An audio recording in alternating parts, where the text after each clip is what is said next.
My story is why you never ignore the warnings about Bigfoot. Ever. The ranger told me to choose a different trail. Unusual wildlife activity, he said. I watched him write something in a logbook after I left. I went anyway. That decision would become the worst mistake of my life. Day 1. The forest went silent. Not peaceful silence. The silence of things holding still. Day 2. An 18-inch footprint pressed deep into the mud. 5 distinct toes. That night, wood knocks circled my camp from 3 directions. Day 3. My gear had been moved while I slept, by something with hands. I tried to hike out. The trail was blocked by branches woven into a wall. That night, trapped under a rock overhang, I finally saw it. 8 feet tall. Watching me was something I can only call recognition. It didn't attack. It watched me break down completely.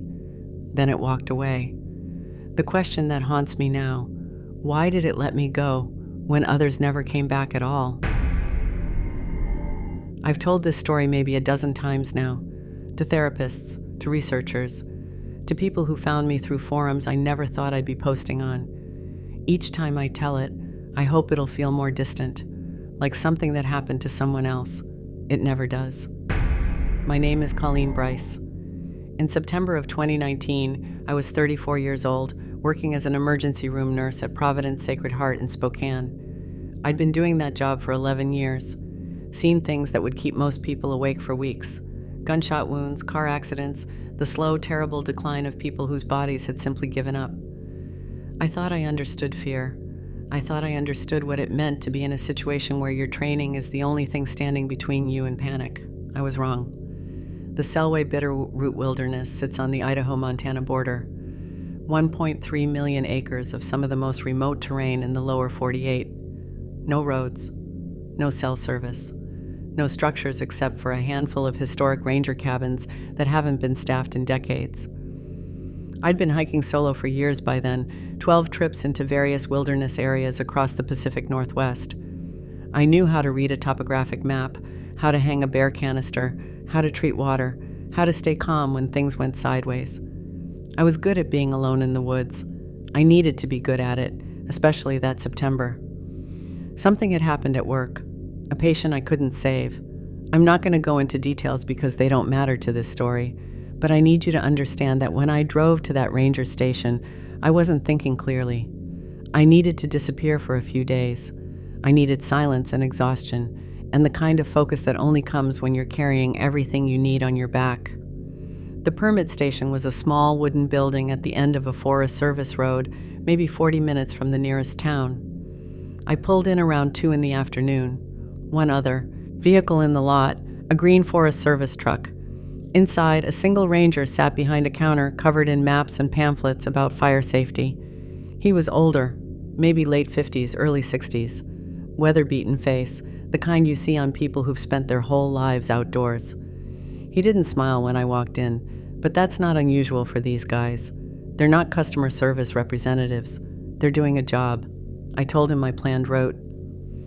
5 days on an unmaintained trail system in the southern section of the wilderness. I'd done my research. The trail wasn't on most maps, but I'd found references to it in old hiking forums. Remote, challenging, exactly what I was looking for. He studied my permit application for a long moment. Then he looked up at me, and something in his expression shifted, not unfriendly exactly, more like he was trying to figure out how to say something he didn't want to say. I'd recommend choosing a different route. I asked him why. Unusual wildlife activity in that area. We've had some reports. He paused. I can suggest some alternatives. Same difficulty level, better maintained. I remember feeling irritated. I was an experienced hiker. I didn't need a ranger deciding what I could handle. I thanked him for his concern and told him I'd stick with my original plan. He held my gaze for another second or two. Then he nodded, stamped my permit, and slid it across the counter. As I turned to leave, I heard him open a logbook and begin writing something. I glanced back. He didn't look up. I think about that moment constantly, the way he tried to warn me without being able to say what he was warning me about. The logbook he wrote in, my name probably, the date, maybe a note about how I wouldn't listen. I wonder how many names are in that book. The drive to the trailhead took another hour on roads that barely deserved the name. Forest Service Road 468, according to my map, a single lane of packed dirt and gravel that wound through dense lodgepole pine. I passed no other vehicles, saw no other people. Just mile after mile of trees pressing close on both sides, the afternoon light filtering through in golden shafts that made everything look peaceful. It was peaceful. I need to say that clearly. Nothing felt wrong yet. I was tired from the drive, mentally exhausted from the week before, but I was also starting to feel that loosening in my chest that always came when I got far enough from civilization. The job, the hospital, the patient I couldn't save, all of it was starting to feel distant, manageable. The trailhead was little more than a wide spot in the road. A wooden sign marked the beginning of the trail, though the name had been partially scratched out. Not weathered away.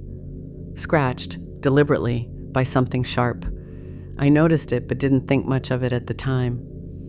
Vandalism happens, even in places this remote. Especially in places this remote sometimes. Parked my car, a 10-year-old Subaru Outback I'd bought specifically because it could handle roads like this, and sat for a moment, just breathing. The silence was immediate and total. No traffic, no airplanes, no hum of electricity or distant machinery, just wind in the trees, and somewhere below me, the faint sound of the Selway River. I went through my gear one final time. Force of habit. 45-liter pack, 3-season tent, sleeping bag rated to 20 degrees, MSR water filter, bear canister with 5 days of food, first aid kit, headlamp, trekking poles. At the last minute, I grabbed my Garmin InReach satellite messenger from the glove compartment. I'd almost left it at home. The subscription was expensive, and I'd never once needed to use it, but something made me clip it to my pack strap anyway. I don't believe in premonition. I'm a nurse. I believe in evidence, in observable phenomena, in things I can measure and document. But I've thought a lot about that small decision, the way my hand hesitated over the messenger before I grabbed it, the way some part of my brain was already trying to protect me from what was coming. The parking area was empty except for my car. No other hikers. No hunters, even though archery season had started. I found that odd. This was prime elk country, and the weather was perfect. Clear skies, temperatures in the low 60s during the day, probably dropping to the mid-30s at night. Ideal conditions for backcountry travel. I shouldered my pack, adjusted the hip belt, took one last look at my car, sitting alone in that clearing surrounded by trees. I wouldn't see it again for 4 days. When I did, it would be damaged in ways that still don't make sense to me. But I'm getting ahead of myself. The trail started easily enough, well defined for the first quarter mile, then gradually fading as it climbed away from the road. I had my map and compass. I had my GPS coordinates marked. I knew where I was going. What I didn't know was that something else knew too, that something had probably watched me park my car, check my gear, start walking, that the silence I found so peaceful was actually the sound of a forest holding its breath. I started hiking at 3:47 in the afternoon. I know the exact time because I logged it in the notebook I always carry. Old habit from search and rescue training. Document everything, because you never know what details will matter later. That notebook is sitting in a drawer in my apartment now. I haven't opened it in months, but I remember every word I wrote. The first few miles felt like medicine. My boots found their rhythm on the trail, my breathing steadied, and the weight of my pack settled into that familiar pressure across my hips and shoulders. This was why I came out here. This was what I needed. The trail climbed gradually through lodgepole pine, the kind of forest that feels endless in every direction. Same trees, same spacing, same filtered light. You could walk for hours and swear you hadn't moved at all. I'd covered maybe 4 miles by mid-afternoon, stopping occasionally to check my map and drink water. That's when I first noticed it. The quiet. I want to be careful how I describe this because forests aren't loud places. People who don't spend time in the backcountry imagine birds singing constantly, animals rustling through underbrush, some kind of Disney soundtrack playing in the background. That's not how it works. But there's always something. Stellar's jays complaining at each other, squirrels chattering from branches. the tap of a woodpecker somewhere in the distance, wind moving through needles. This forest had none of that. I stopped walking and just listened. Nothing. Not silence like a library. Silence like a held breath. Like every living thing in the area had decided, at the same moment, to stop making noise. I told myself it was the time of day. Early afternoon when animals rest. I told myself it was the elevation. I was above 6,000 feet by then, where wildlife thins out. I told myself it was the season, that late September slowdown before everything hunkers down for winter. I told myself a lot of things that first day. I made camp around 5:30, near a small creek that barely qualified as running water. More of a seep, really, but enough to filter for drinking. I set up my tent on a flat spot between two large pines, hung my bear canister from a branch about 200 feet from camp, and cooked a simple dinner on my MSR stove. Freeze-dried pad thai. It tasted like cardboard and salt, which was exactly what I wanted.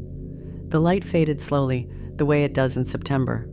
Long golden hour, then purple twilight, then darkness that felt heavier than it should have. I sat outside my tent for a while, watching the stars appear through gaps in the canopy. Still no sound. No owls. No coyotes. Not even insects. I remember thinking that I should feel peaceful. This was exactly what I'd driven all this way to find, solitude so complete that my own heartbeat was the loudest thing in the forest. Instead, I felt unsettled in a way I couldn't name, like I was waiting for something, like something was waiting for me. I crawled into my tent around 8:30 and lay there in my sleeping bag, staring at the mesh ceiling. The silence pressed against the walls like something physical. I've camped alone dozens of times. I've never been afraid of the dark, never been the type to imagine threats in every shadow. But that night, in that silence, I couldn't shake the feeling that I wasn't alone, that something out there was holding still. I fell asleep eventually. Shallow, restless sleep filled with dreams I couldn't remember when I woke. At some point in the night, I thought I heard something, a branch snapping maybe somewhere in the trees. I lay frozen, listening, but there was nothing else, just that endless, suffocating quiet. When dawn finally came, I packed up quickly. I wanted to move. I wanted to put miles between myself and that camp, though I couldn't have explained why. Just a feeling. Just my body telling me something my mind wasn't ready to hear. I should have listened. I woke before sunrise, feeling like I hadn't slept at all. My body ached in ways that didn't match the previous day's effort. Tension in my shoulders, stiffness in my neck. The kind of fatigue that comes from staying alert even while unconscious. I broke camp in the gray pre-dawn light and started hiking before the sun cleared the ridgeline. The quiet was still there. I covered 7 miles that day, pushing deeper into the wilderness. The trail grew fainter as I went, sometimes disappearing entirely before reappearing 100 yards later. Old blazes on trees, faded to almost nothing. This section hadn't seen maintenance in years, maybe decades. Exactly what I'd wanted when I planned this trip. The landscape changed as I climbed. Lodgepole gave way to subalpine fir and white bark pine, the trees shorter and more widely spaced. I crossed several small meadows, brown and dry from the summer, but still beautiful in that sparse high country way. I should have seen elk in those meadows. Deer, at least. I saw nothing. Late afternoon. I was descending toward a creek crossing marked on my map, picking my way down a rocky slope, when I came to a section of trail that had turned to mud from a recent seep. I stepped carefully along the edge, looking for solid ground. That's when I saw it. A footprint, pressed deep into the mud, maybe 6 feet ahead of me on the trail. I stopped. My first thought was that another hiker had come through recently, which would have been strange given how remote this area was. Then I looked closer. The print was enormous, 18 inches long, at least, maybe more. 5 distinct toe impressions at the front, clearly visible in the soft earth. The depth suggested something heavy, 300 pounds, 400, maybe more. And the shape was wrong for a bear, too narrow, too human. I stood there for a long time. My hands weren't shaking. I want to be clear about that. I've seen trauma. I've held pressure on arterial bleeds and delivered death notifications to families. I know how to stay calm when calm matters, but my mind was racing, trying to find an explanation that made sense. a hunter wearing some kind of costume, playing a prank on whoever came through next. That was possible. Unlikely, but possible. A deformed bear track, spread and distorted by the mud. I'd read about that happening. Or maybe, and this is what I wanted to believe, maybe I was just wrong about the size. Maybe the mud had made it look bigger than it was. I took out my phone and photographed the print from several angles. I placed my trekking pole next to it for scale. The pole's shaft was about an inch in diameter. The print dwarfed it. I hiked another mile before making camp, pushing until the light started to fail. I told myself I was just being efficient, covering distance while I could. But the truth is, I wanted to be far away from that print, from whatever had made it. That night, I hung my bear canister and checked my tent stakes twice. I lay in my sleeping bag with my headlamp within reach and my satellite messenger clipped to the mesh pocket beside my head. I didn't know yet that something had already found me, that the print wasn't a warning I'd stumbled across by accident. It was a message left for me specifically. I made dinner that second night without really tasting it. Freeze-dried beef stroganoff, eaten mechanically while my mind kept returning to that footprint. I'd looked at the photos on my phone maybe a dozen times already, zooming in on the toe impressions, trying to convince myself I was wrong about the size. The sun dropped behind the ridge around 7:15. Temperature started falling immediately. September in the high country doesn't mess around. I pulled on my fleece and sat by my stove, heating water for tea, watching the shadows stretch between the trees. That's when I heard the first knock. It came from the north. A sharp, percussive sound, wood striking wood. Not a crack like a branch breaking, not a thud like something falling. A deliberate impact, like someone had picked up a heavy stick and swung it hard against a tree trunk. I froze with my cup halfway to my mouth. Silence. Maybe 30 seconds. Then another knock answered from somewhere to the east. Same sound, same deliberate quality. Then a third from the south, maybe 200 yards out. I sat completely still, barely breathing. My mind was doing what minds do, searching for explanations. Trees rubbing together in the wind. Except there was no wind. A woodpecker, maybe, working late. Except woodpeckers don't sound like that, and they don't answer each other from 3 different directions. Another knock. North again, closer this time. Then east. Then south. They were communicating, that's what it sounded like. A conversation happening around me in the darkness, in a language I couldn't understand. I was sitting at the center of a triangle, and something at each point was letting the others know I was there. I abandoned my tea and retreated to my tent. Zipped the fly closed, then sat there with my headlamp in my hand, listening. The knocks continued sporadically, sometimes minutes apart, sometimes in rapid succession. They seemed to be circling my camp, though I couldn't be sure. Sound does strange things in the mountains, bouncing off rock faces and filtering through trees. I thought about the satellite messenger clipped to my pack. I thought about pressing the SOS button, summoning search and rescue to my location. But what would I tell them? That I heard knocking sounds in the forest? That I found a Bigfoot print? They'd think I was having a panic attack. They'd probably be right. I lay down in my sleeping bag, still fully dressed, and stared at the ceiling of my tent. The mesh panel showed me nothing but darkness. The rain fly blocked what little starlight might have filtered through. The knocks continued. Closer now, I thought, or maybe that was my imagination. The human brain isn't good at estimating distance in the dark, especially when it's afraid. Around 11, I heard something else. Footsteps. Heavy, deliberate footsteps moving through the forest somewhere beyond my tent. Not human footsteps. The gait was wrong, too widely spaced, each impact too heavy. Something large was moving out there, something that didn't care if I heard it. I lay rigid in my sleeping bag, heart pounding so hard I could feel it in my throat. The footsteps passed maybe 50 yards from my camp, paused, then continued on, fading gradually into the distance. The knocking stopped after that. The forest went silent again, that same held breath silence I'd noticed the first day. I didn't sleep. Not really. I drifted in and out of something that resembled sleep, jerking awake at every sound, real or imagined. When dawn finally came, gray light seeping through my tent walls, I felt hollowed out, exhausted in a way that went beyond physical tiredness. I should have left right then, should have packed up and hiked out as fast as I could. But I told myself the knocking was probably just trees. The footsteps were probably just a bear, heavy and clumsy in the dark. I told myself I was being ridiculous. I was about to find out how wrong I was. I emerged from my tent at first light, moving slowly, every joint stiff from a night of tension and no real rest. The forest looked the same as it had the evening before: subtle pine fir, scattered white bark pine, patches of brown meadow grass. Nothing out of place. Nothing obviously wrong. Then I noticed my bandana was gone. I'd hung it on a low branch the previous evening, maybe 10 feet from my tent. A red cotton bandana I'd been using to wipe sweat off my face during the hike. Nothing valuable, nothing important. But it wasn't there anymore. I stood very still, scanning the area. No wind strong enough to blow it away. No animal behavior that would explain a bandana disappearing from a branch. I checked the ground, thinking maybe it had simply fallen.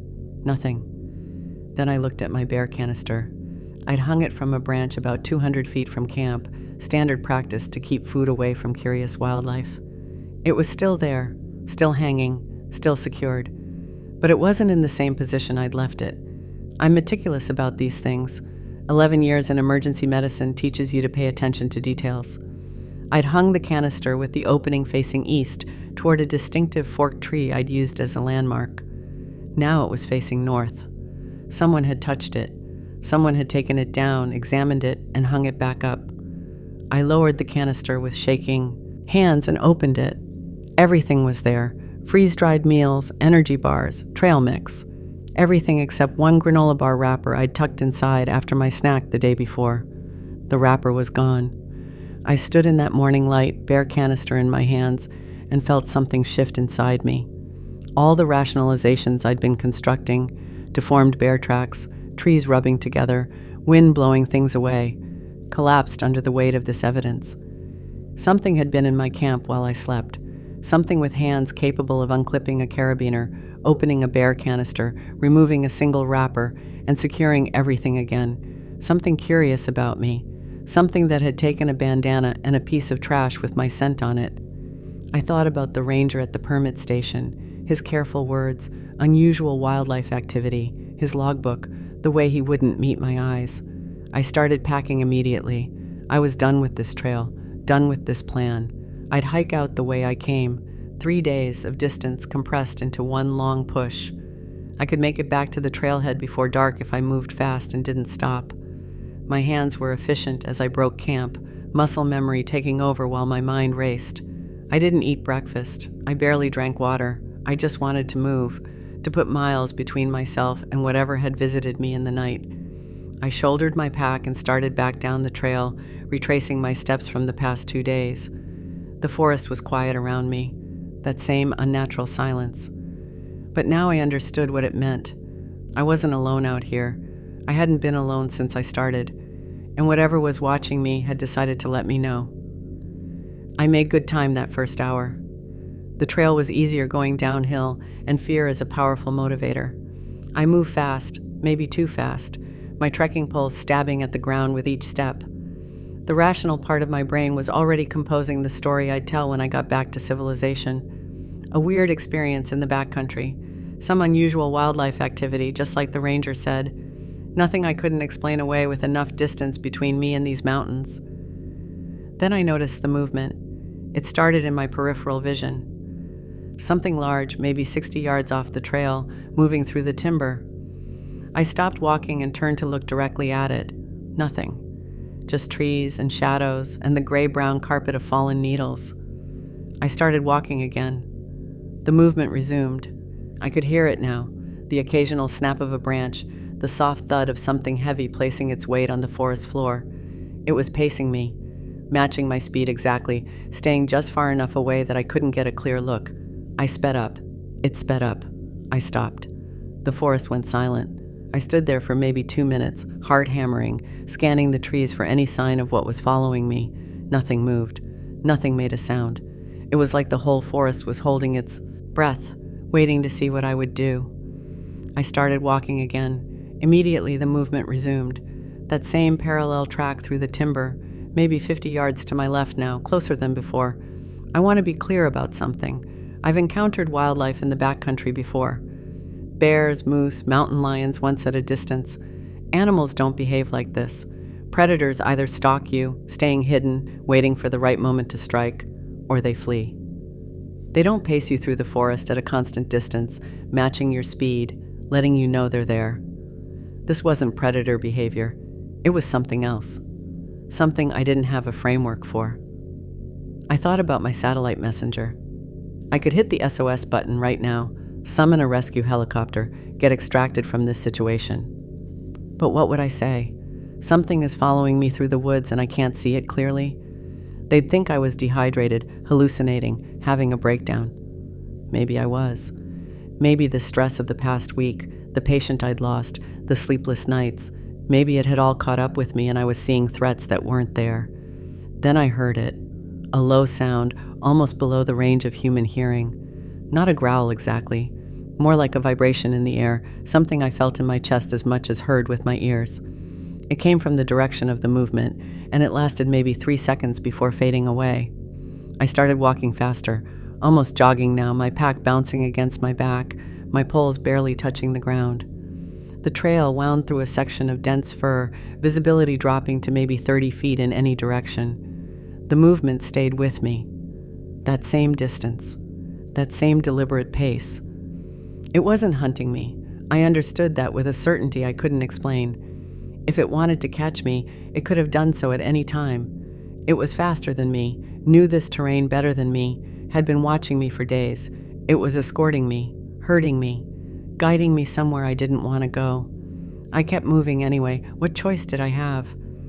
The trail was the only way out I knew, and stopping meant spending another night in these woods with whatever was out there. The sun was high overhead now, maybe 11 or noon. I had hours of daylight left. Hours to reach the trailhead, get in my car, and drive away from this place forever. I didn't know yet that the trail ahead was blocked, that my escape route had been closed while I slept. I just kept walking, with something massive and patient keeping pace beside me in the trees. I recognized the trail junction from 2 days ago, the distinctive forked pine, the small cairn of rocks some previous hiker had stacked. This was where the unmaintained trail I'd been following connected back to the main route, the one that would take me down to the trailhead and my car. I rounded the corner, already planning my next moves. 4 more miles, maybe 5. I could make it. In 2 hours if I pushed hard. I'd be in my car before 3 o'clock, driving toward cell service and civilization, and I stopped.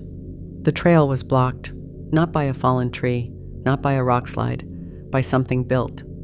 Branches had been woven together across the path, forming a barrier maybe 5 feet high and 8 feet wide. Some of the branches were as thick as my forearm, bent and twisted into place with a force I couldn't imagine. Smaller limbs had been threaded through the gaps, creating a lattice dense enough that I couldn't see through to the trail beyond. I stood there for a long moment, trying to process what I was looking at. My first thought was that it must be some kind of natural formation, windfall arranged by coincidence into this shape. But that was absurd. Wind doesn't weave branches together. Falling trees don't create lattice patterns. This was construction. Deliberate, purposeful construction.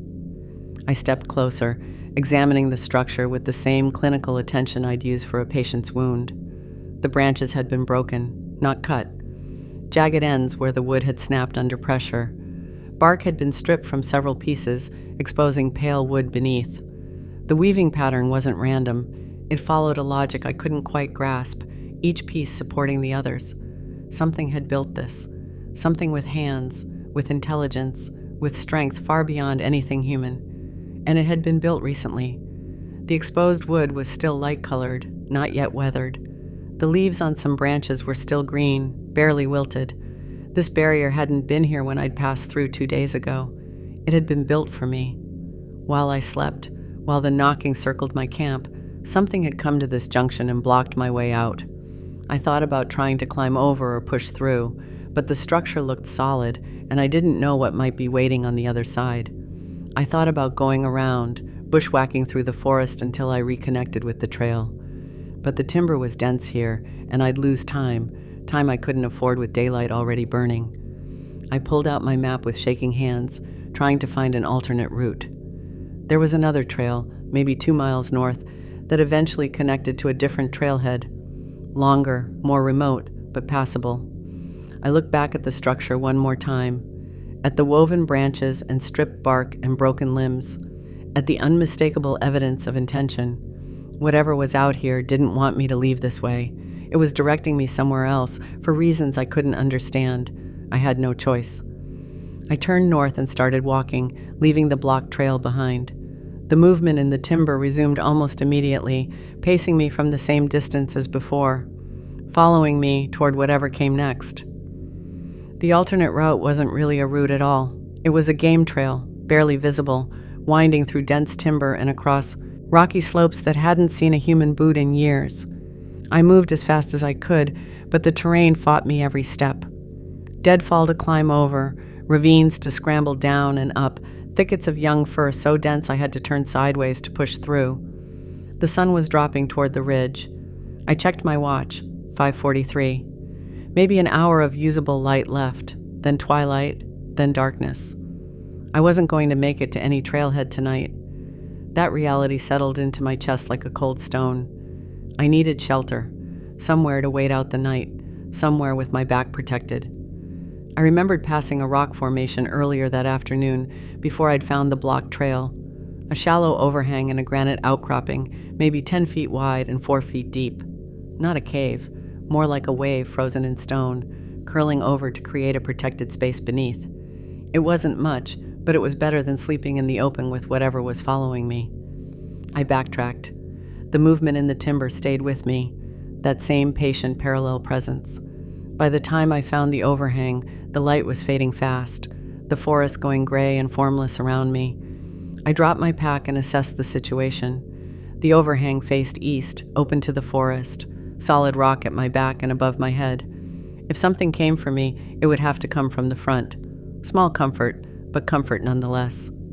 I didn't set up my tent. There wasn't room, and besides, I wanted to see what was coming. I spread my sleeping pad on the bare rock and sat with my back against the granite wall, headlamp in one hand, the other hand resting on my trekking pole. Not much of a weapon, but it was something. I ate the last of my food, 2 energy bars and a handful of trail mix, washed down with the last of my filtered water. I should have been hungry, but my stomach was clenched too tight to feel anything but nausea. I forced myself to chew and swallow anyway. I needed the calories. The darkness came on fast. One moment I could see the trees at the edge of the clearing. The next, they were just shapes against a slightly lighter sky. No moon yet, stars beginning to appear through gaps in the canopy. Then the knocking started, closer than before, much closer, maybe 100 yards out from 3 different directions. That same deliberate rhythm, that same wood-on-wood percussion. They were communicating again, coordinating. I sat rigid against the rock, barely breathing. The knocks continued for maybe 10 minutes, then stopped. Silence flooded in to fill the space they'd left. That's when I smelled it. A thick, musky odor, like nothing I'd encountered before. Not quite animal, not quite human. Something in between. It reminded me of the smell you get in a zoo's primate house, but wilder, ranker, cut with something almost chemical. The smell of something large and alive that had never known soap or civilization. It was close. The smell was too strong to be coming from far away. Whatever was making it was nearby, maybe just beyond the edge of my vision in the darkness. I clicked on my headlamp, sweeping the beam across the tree line. Nothing, just trunks and branches and shadows, but the smell remained, heavy in the still air. I turned off the lamp to save battery, sat in the darkness, waiting. The smell faded gradually, then returned, then faded again, as if something was circling my position, testing the perimeter. I didn't sleep. I couldn't sleep. I just sat there, back against the cold rock, watching the darkness and waiting for dawn. It was going to be a long night. I don't know what time it was when I saw it. Sometime after midnight. I'd been sitting in that overhang for hours, drifting in and out of a half-aware state that wasn't quite sleep. My body was exhausted, but my nervous system wouldn't let me fully rest. Every sound snapped me back to alertness, the rustle of wind, the crack of a settling branch, the distant hoot of an owl that was the first wildlife sound I'd heard in days. The smell had come and gone several times. I'd stopped turning on my headlamp to investigate. The battery was getting low, and I needed to save it for the morning hike out.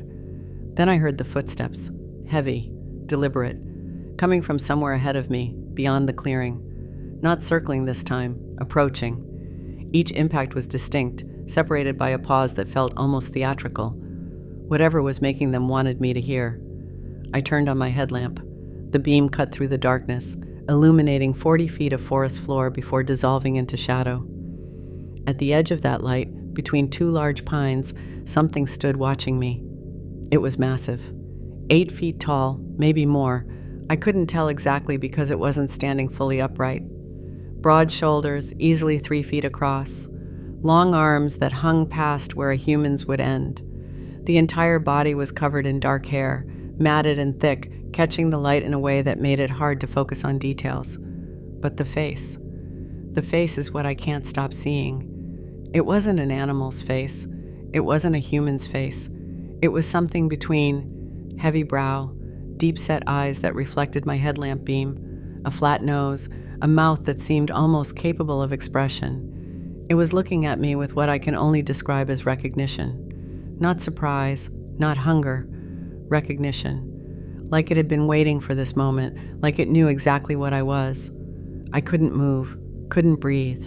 My training, my experience, everything I'd learned in 11 years of handling emergencies, none of it applied here. My body had simply stopped responding to commands. The creature didn't move either. It just stood there, watching me with those reflective eyes. The smell was overwhelming now, filling the overhang, filling my lungs with every shallow breath I managed to take. I don't know how long we stayed like that. It felt like hours. It was probably minutes. My headlamp beam began to waver as my hands started shaking. Then something broke inside me. The fear that had been holding me rigid suddenly released, and I started to cry. Not quiet tears, full, racking sobs that I couldn't control. My breath came in gasps. My whole body shook. I was 34 years old, an emergency room nurse who had held people's hands while they died, and I was crying like a child in the dark. The creature watched me cry. It didn't approach. It didn't retreat. It just stood there, motionless, observing my breakdown with those intelligent, unreadable eyes. Then slowly, so slowly, it turned away. It moved back into the darkness between the trees with a grace that seemed impossible for something so large. It didn't look back. It simply walked away, leaving me alone in the overhang with my sobs echoing off the granite. I didn't stop crying for a long time. When I finally did, the forest was silent again. Whatever it wanted from me, it had gotten. Dawn came slowly, gray light seeping into the overhang, revealing the forest in stages. First the nearest trees, then the clearing, then the dark wall of timber beyond. I hadn't moved in hours.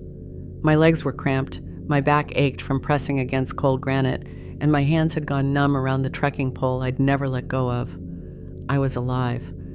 That was the first coherent thought I had. I was still alive. The second thought was simpler. Move. I didn't pack up my gear. I didn't organize my supplies or check my map or do any of the things I'd been trained to do. I just stood up on legs that barely worked, grabbed my satellite messenger, and started walking. Downhill. That was the only plan I had. The road was somewhere below me, to the west. If I kept moving downhill, eventually I'd hit it.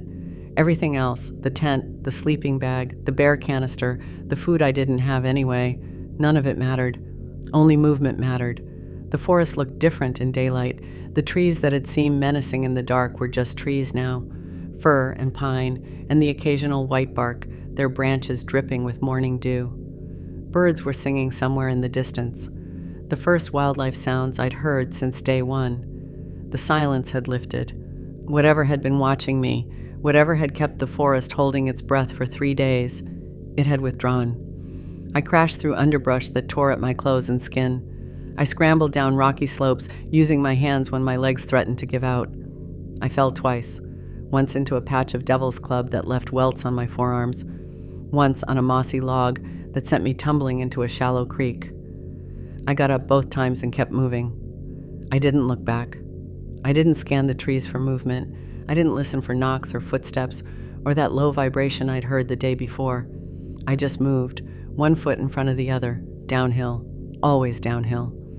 The hours blurred together. I lost track of time, lost track of distance, lost track of everything except the burning in my legs and the desperate need to reach the road.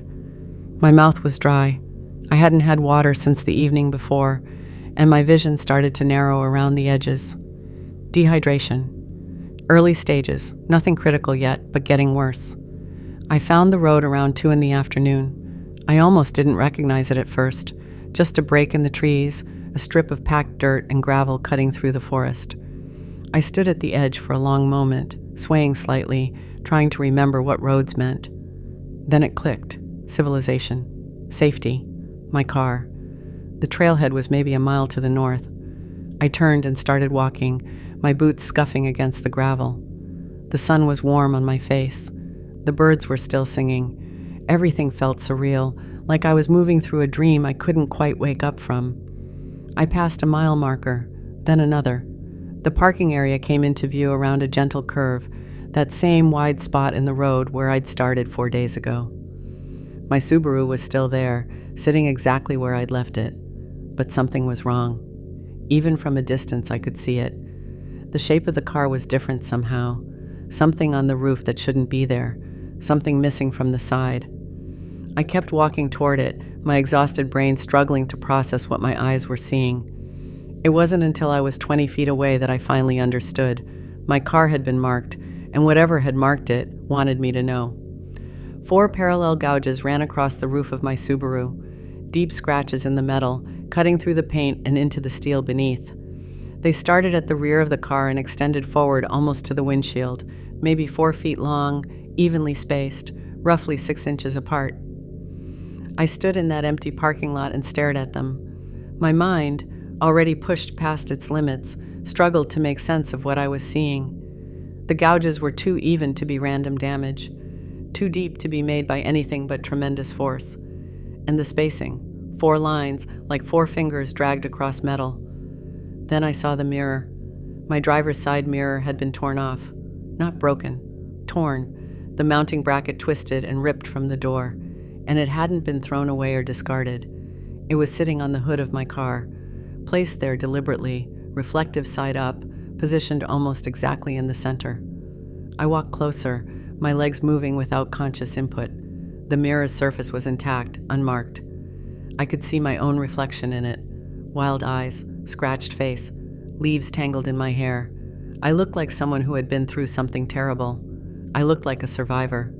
The message was clear. I don't know how I knew it was a message, but I did. Whatever had followed me through the wilderness, whatever had watched me from the darkness the night before, it had been here too. It knew where I'd parked. It knew I would come back. And it wanted me to understand something. You were in my territory. I was always watching. I let you leave. I circled the car slowly, looking for other damage. The tires were intact. The windows were unbroken. Nothing else had been touched. Just the roof and the mirror. Deliberate, precise, almost surgical in its restraint. I thought about the blocked trail, the woven branches, the structure that had redirected my path. Whatever this creature was, it was capable of planning, capable of anticipating my movements, capable of leaving messages I couldn't misinterpret. My hands were shaking as I reached for the door handle. The car was unlocked. I'd left it unlocked, standard practice in the backcountry where break-ins are rare and locked doors just mean broken windows. I half expected something to be wrong inside. Blood on the seats. A dead animal. Some other sign of what had been here. But the interior was untouched. My spare clothes were still in the back. My emergency kit was still under the passenger seat. Everything exactly as I'd left it. I got in and started the engine. The familiar rumble of the motor was the most beautiful sound I'd ever heard. I pulled out of the parking area without looking back, without taking a last glance at the trailhead sign with its scratched-out name. I drove for an hour before I found cell service. 2 hours before I saw another car. 3 hours before I pulled into a Forest Service station near the highway and walked inside on legs that still wouldn't stop shaking. I had a story to tell. I didn't know yet that no one would officially believe me, but I also didn't know that I wasn't alone, that other women had come out of those mountains with similar stories, that the pattern had been documented for years, and that nothing had ever been done about it. The Forest Service station was a small building off Highway 12, the kind of place you'd drive past without noticing unless you needed it. A single story, brown siding, American flag hanging limp in the still afternoon air. I pulled into the gravel lot and sat in my car for a long moment, trying to gather myself. I looked terrible. I knew that without checking the mirror. My clothes were torn and dirty, my face scratched from branches, my hair matted with sweat and debris. I smelled like fear and forest and 4 days without a shower, but I needed to report what had happened. I needed someone official to know. The officer behind the counter was young, late 20s, maybe early 30s. Clean uniform, neat haircut, the kind of earnest face that suggested he'd taken this job because he genuinely wanted to help people. He looked up when I walked in, and I watched his expression shift from professional greeting to concern as he took in my appearance. "Ma'am, are you okay?" I wasn't okay. I wouldn't be okay for a long time, but I nodded and asked if I could file a report. He gave me water first, then coffee. Then he sat me down at a small table in the back of the station and pulled out a form. Standard incident report, the kind they use for everything from lost hikers to bear encounters. He clicked his pen and looked at me expectantly. I told him everything. The ranger's warning, the silence in the forest, the footprint in the mud, the knocking that circled my camp, the missing items, the parallel movement through the timber, the blocked trail, the overhang, the creature. He wrote it all down. His handwriting got slower as I talked, and by the time I described finding my car, the gouges, the mirror, he had stopped writing entirely. He was just staring at me with an expression I couldn't read. "You photographed the footprint?" he asked. I showed him the pictures on my phone. He studied them for a long time, zooming in on the toe impressions, checking the scale against my trekking pole. "And the damage to your vehicle?" I'd photographed that too. The parallel gouges, the torn mirror on the hood. He looked at those images even longer. When he finally spoke again, his voice was different, lower, more careful. "Wait here a moment." He disappeared into a back office. I heard muffled conversation, him talking to someone, though I couldn't make out the words. When he came back, maybe 5 minutes later, his expression had changed. He looked uncomfortable, almost guilty. "I'm going to be honest with you," he said, sitting down across from me. "Off the record." Those 2 words, "off the record," made my stomach tighten. "You're the 3rd woman this summer to come out of that area with a story like this." I felt the room tilt slightly. "The 3rd?" He nodded. 2 others, both solo hikers. Both reported being followed, hearing knocks, finding structures. One of them, he paused, glancing toward the door as if checking that no one was listening. One of them had her tent torn open in the middle of the night. She hid in a tree until dawn. Said something circled the tree for hours, making sounds she couldn't describe. "Were reports filed?" He shook his head. "Not officially. There's no category for..." He stopped, searching for words. "We don't have a box to check for what you're describing." I thought about the ranger at the permit station, his careful warning, his logbook. "The ranger who gave me my permit," I said. "He tried to warn me. He told me to choose a different route." The officer's jaw tightened. He's no longer comfortable discussing these incidents. What does that mean? It means he's been told not to talk about it. We all have. He leaned forward, lowering his voice even further. "Look, I'm not supposed to say any of this, but you deserve to know that you're not crazy. You saw something real. Other people have seen it too. And for whatever reason, the official position is that these incidents don't get documented." "Why?" He spread his hands in a helpless gesture. "I don't know. Above my pay grade. All I know is that reports like yours get filed somewhere that isn't the normal system, and nobody ever follows up." I sat there processing this. The exhaustion, the fear, the disbelief, all of it mixing together into something I couldn't name. "What do I do?" I finally asked. He looked at me for a long moment. Then he said something I'll never forget. "Let it go. Go home. Don't come back to this area, and don't..." He stopped, then continued. "Don't expect anyone to believe you if you talk about this publicly. You'll just be the crazy woman who saw something in the woods." He stood up, signaling that our conversation was over. "I'm sorry," he said, and he sounded like he meant it. I drove home that night. I didn't let it go. I spent the next 6 months trying to find answers. It started with the FOIA requests. Freedom of Information Act. I'd never filed one before, but it turns out the process isn't complicated. You submit a form, specify what records you're looking for, and wait. The Forest Service has 30 days to respond, though they almost never meet that deadline. I requested all incident reports from the Selway Bitterroot Wilderness for the past 20 years. Animal encounters, missing persons, unusual activity, anything that might relate to what I'd experienced. The first response came back after 2 months, partially redacted. Whole paragraphs blacked out, dates and locations obscured, names removed entirely. But what remained was enough to make my hands shake. 15 years of reports, all from the same general area, all referencing large unidentified animal activity. Some mentioned tracks, some mentioned structures, some mentioned sounds, knocking, vocalizations, what one report called wood-on-wood communication signals. One report, dated from 2007, recommended temporary closure of affected trail sections pending wildlife assessment. I searched the Forest Service website. No closures had ever been announced for that area, not in 2007, not in any year since. I started digging deeper. Newspaper archives from small towns near the wilderness boundary, hiking forums where people shared trip reports, missing persons databases. The pattern emerged slowly, like a photograph developing in a darkroom. Solo hikers reporting strange experiences, most of them women, though not all. Stories of being followed, watched, herded through the forest by something they never quite saw. Most of these accounts were dismissed or mocked. A few had been quietly removed from forums after generating too much attention. Then there were the missing persons cases. Between 2004 and 2019, 7 people had gone missing in or near the Selway Bitterroot Wilderness and never been found. That number might not sound alarming. The wilderness is vast, and people disappear in the backcountry every year. But when I mapped the locations of the disappearances, they clustered in the same area where I'd had my encounter. The same area where those redacted reports had originated. I found contact information for families of 2 of the missing hikers. I called them. One hung up on me immediately. I don't blame her.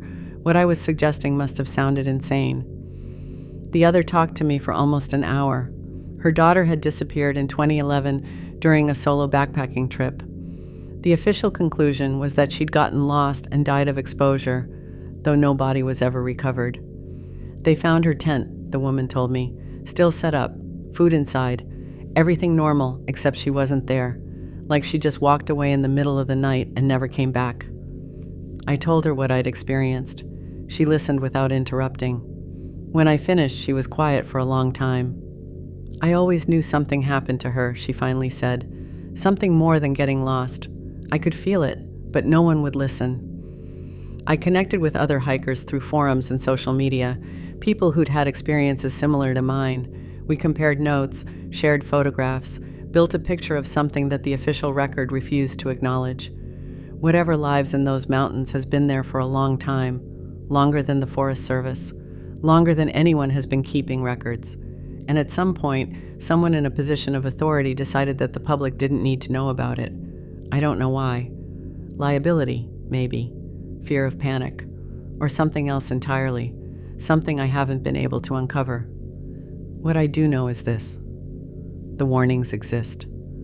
They're just not given to everyone. That ranger tried to tell me. The officer at the station tried to tell me, in his own way. But there's no official acknowledgement. No signs posted. No trail closures. Just a logbook in a ranger station somewhere, with names and dates and notes that no one will ever see. I think about that logbook often. I wonder if my name is in it now. I wonder how many other names are there, written in careful handwriting by a man who knew what was coming and couldn't do anything to stop it. I don't hike alone anymore. I want to be clear about that, because I know how some people will interpret this story. They'll say I'm a cautionary tale about a woman who got spooked in the woods and let her imagination run away with her. They'll say I saw a bear, heard some branches falling, and constructed a narrative around ordinary wilderness experiences. I almost wish they were right, but I have the photographs. The footprint with its 18-inch length and distinct toe impressions. The structure made of woven branches that no wind or animal could have built. The gouges on my car roof, 4 parallel lines cut deep into the metal. The mirror, torn off and placed deliberately on the hood. I have the redacted incident reports, obtained through months of FOIA requests. I have the pattern of disappearances I mapped myself. I have the phone numbers of other hikers who experienced similar things and were similarly dismissed. And I have the memory of that face.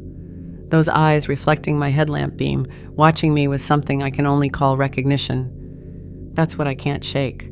Not the fear. Fear fades with time, dulls into something manageable. What stays with me is the intelligence I saw in that creature's gaze, the sense that it knew exactly what I was, that it had made a decision about me. I've run through the possibilities 1,000 times. Maybe it was territorial, and I'd wandered into space it considered its own. Maybe it was curious, studying me the way a researcher might study an unfamiliar species. Maybe it was testing me, probing my responses, cataloging my behavior for reasons I'll never understand. Or maybe, and this is the thought that keeps me awake at 3 a.m, maybe it was deciding whether to let me live. I was helpless that night in the overhang, exhausted, dehydrated, alone in its territory with nothing but a headlamp and a trekking pole. It could have done anything it wanted. It was faster than me, stronger than me, knew that forest better than I ever could. I posed no threat. I couldn't have fought back, and it watched me cry. It stood there in the darkness while I broke down completely, while every pretense of competence and control dissolved into sobbing terror. It observed my weakness with those intelligent eyes. Then it walked away. Why? That's the question I can't answer, the one that haunts me more than anything else about that night. Not what it was. I've made my peace with not knowing that, but why it spared me when it clearly didn't have to. I have theories, none of them satisfying. Maybe I wasn't worth the trouble. A single hiker, alone, would be missed. People would come looking, search and rescue, law enforcement, maybe even media attention if my disappearance generated enough interest. Maybe whatever lives in those mountains has learned that taking people creates problems. Maybe it's better, from its perspective, to watch and frighten and let us go. Let us return to civilization with stories no one will believe. Maybe it was curious about me specifically. A woman alone in the wilderness, confident enough to ignore warnings, stubborn enough to push through fear. Maybe I represented something interesting, something worth studying rather than eliminating. Or maybe, and this is the theory I keep coming back to, maybe it was showing me something, demonstrating its power, its intelligence, its complete control over the situation, letting me know that my survival was a gift, not a right, that I existed in those mountains only because it allowed me to exist. I think about the other women, the ones the Forest Service officer mentioned. The third woman this summer, he said. That means there were at least 2 before me, and probably others before them. How many women have walked into that wilderness and walked back out with similar stories? How many didn't walk back out at all? That's the mother I spoke with, the one whose daughter disappeared in 2011. She said her daughter's tent was found intact, food inside, everything normal except the occupant was gone, like she walked away in the middle of the night and never came back. I don't think she walked away. I think she was taken. And I think whatever took her is still out there, still watching, still making decisions about who lives and who doesn't by criteria we'll never understand. I moved back to Spokane after my experience, went back to work at the ER, back to the controlled chaos of blood and emergencies and lives hanging in the balance. It should feel familiar. It should feel safe. But I've changed in ways I can't fully articulate. I flinch at sounds now. A branch snapping, a knock on wood, even the slam of a cabinet door in the break room. My body remembers what my mind tries to forget. At night, I dream about forests and silence and eyes watching from the darkness.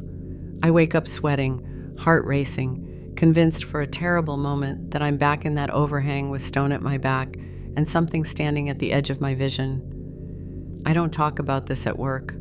I've told a few friends, shown them the photographs, shared the documents I've gathered. Most of them listen politely and change the subject. A few have suggested therapy, which I'm already doing.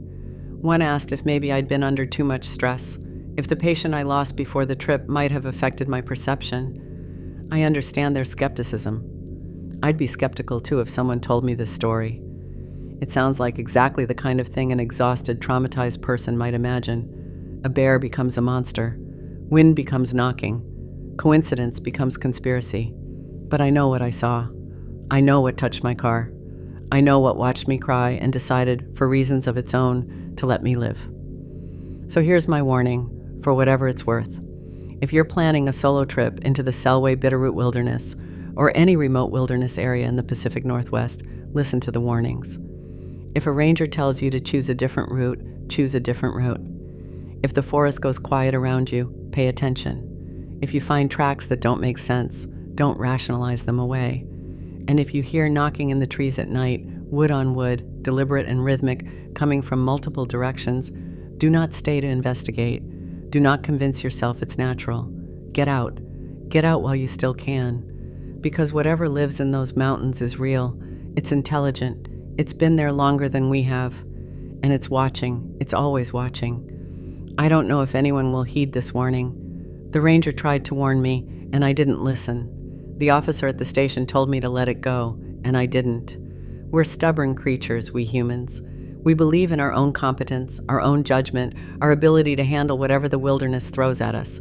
I believed that too once. Now I know better. Now I understand that there are things in this world that don't care about our competence or our judgment. Things that operate by rules we don't understand, in territories we've only pretended to claim. I was allowed to leave the Selway Bitterroot Wilderness. That's the truth I live with now. Not that I escaped, not that I survived through skill or luck or determination. I was allowed to leave. And every night when I close my eyes and see that face watching me from the darkness, I wonder why. I'll wonder for the rest of my life.